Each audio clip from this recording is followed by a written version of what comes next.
last ক্লাছত মই তোমালোকক তিনিটা সংখ্যাৰ বিষয়ে পঢ়াইছিলোঁ স্বাভাৱিক সংখ্যা পূৰ্ণ সংখ্যা আৰু অখণ্ড সংখ্যা আৰু এই তিনিটা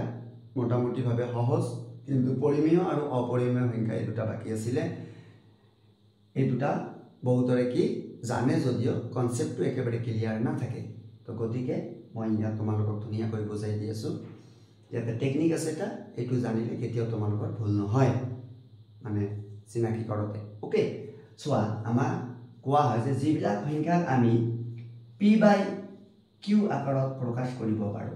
অৰ্থাৎ ভগ্নাংশ আকাৰত প্ৰকাশ কৰিব পাৰো আৰু অকল এইটো ক'লে নহব ইয়াতে আমাৰ কি আছে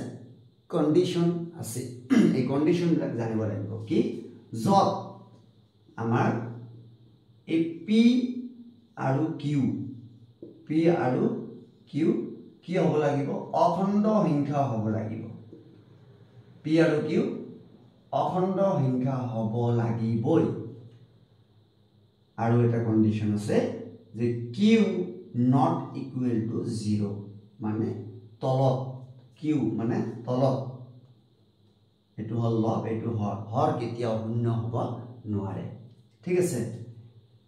তো ইয়াকে কি বুলি কোৱা হয় তেনেবৰ সংখ্যা পৰিমেয় সংখ্যা বুলি কোৱা হয় উদাহৰণ স্বৰূপে সোৱা মই ইয়াতে লৈছো 3/2 তো আমি ইয়াতে চেক কৰিম প্ৰথমে চাম p/q আকাৰত আছে নে নাই হয় p/q আকাৰত আছে তাৰ পিছত চাম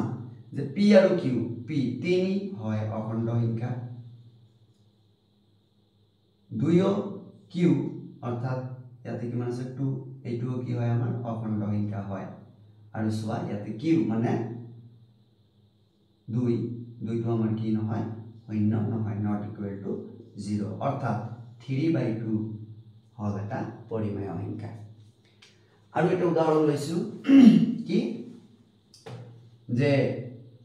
আমাৰ -5/3 প্ৰথমতে চাম p/q আকাৰত আছে নে নাই p/q আকাৰত আছে p -5 হয় এটো অখণ্ড সংখ্যা হয় 3 হয় এটো অখণ্ড সংখ্যা আৰু q not equal to 0 হয় আমাৰ ইয়াত তলত q যেটো আছে q equal to কিমান আছে আমাৰ 3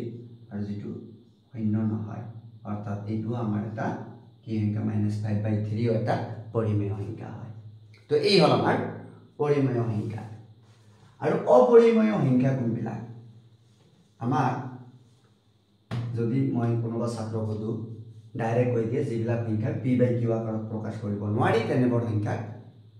অপৰিমেয় সংখ্যা বুলি কোৱা হয় এটো একচুয়ালি আমাৰ ভুল হয় কিয়নো উদাহৰণ যদি উদা কয় যে আমাৰ √2 এটা অপৰিমেয় সংখ্যা বা √3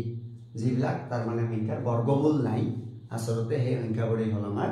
অপৰিমেয় সংখ্যা যিবিলাকৰ বৰ্গমূল নাই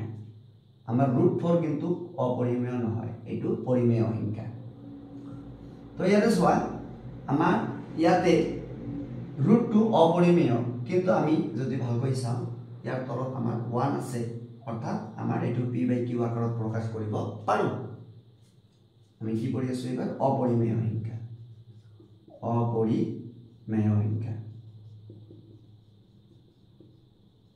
তো সোৱা কোনবিলাক অপৰিমেয় সংখ্যা √2 যে অপৰিমেয় কয় কেনে কৈ তোমালোকে সোৱা বহুতে সিধাই কৈ দিয়ে যিবিলাক সংখ্যা p/q আকাৰত প্ৰকাশ কৰিব নোৱাৰি এইবোৰ অপৰিমেয় সংখ্যা কিন্তু এটা আসলতে কথাটো শুদ্ধ নহয় কিয়নো সোৱা ইয়াৰ তলত 1 আছে নে নাই আছে অৰ্থাৎ আমি এটো p/q আকাৰত প্ৰকাশ কৰিব পাৰিলো এক নম্বৰ কন্ডিশন হল কোনবিলাক অপৰিমেয় আমাৰ এই যে কন্ডিশন আছে পৰিমেয়ৰ যি এটা কন্ডিশন আছে তাৰ যদি একটা কন্ডিশন আমাৰ না মানে হেইটোৱে আমাৰ পৰিমেয় সংখ্যা নহয় এটো অপৰিমেয় সংখ্যা হ'ব ইয়াতে সোৱা আমাৰ √2 যেনে কৈ এটো p/q আকাৰত আছে এক নম্বৰ কন্ডিশন হৈ গল দুই নম্বৰ কন্ডিশন p আৰু q অখণ্ড হয় নে নহয় এটো চেক কৰিছা আমাৰ q টো অখণ্ড সংখ্যা হয় কিন্তু √2 আমাৰ অখণ্ড সংখ্যা নহয় 3 নম্বৰ কন্ডিশন আমাৰ মানিছে কি q not equal to 0 এই কেইটা আমাৰ ৰুলৰ এটা মানা নাই কোনটো যে পি আমাৰ অখণ্ড সংখ্যা নহয় গতিকে এইটো ৰুটটো আমাৰ কি সংখ্যা পৰিমেয় সংখ্যা তো এইয়ে হল আমাৰ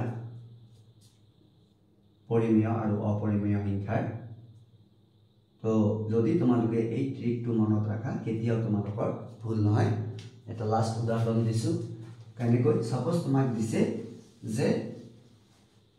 নাম্বাৰ 7 এইটো পৰিমেয় হয় নে নহয় তো আমি জানো 7 ৰ যিকোনো সংখ্যাৰ তলত 1 থাকে তাৰ মানে p/q আকাৰত আছে p/q আকাৰত আছে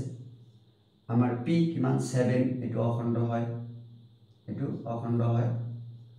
তলত কিমান আছে 1 এইটো অখণ্ড হয় আৰু তলত 1 আছে মানে q not equal to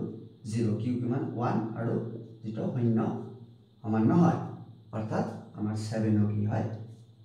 এটা পৰিমেয় সংখ্যা হয় তো এই হল আমাৰ পৰিমেয় আৰু অপৰিমেয় সংখ্যাৰ কমপ্লিট নলেজ যদি কিবা বুজি পোৱা নাই তেনেহলে মোক কমেন্ট কৰিবা মই তোমালোকক বুজাই দিম আকৌ ভালকে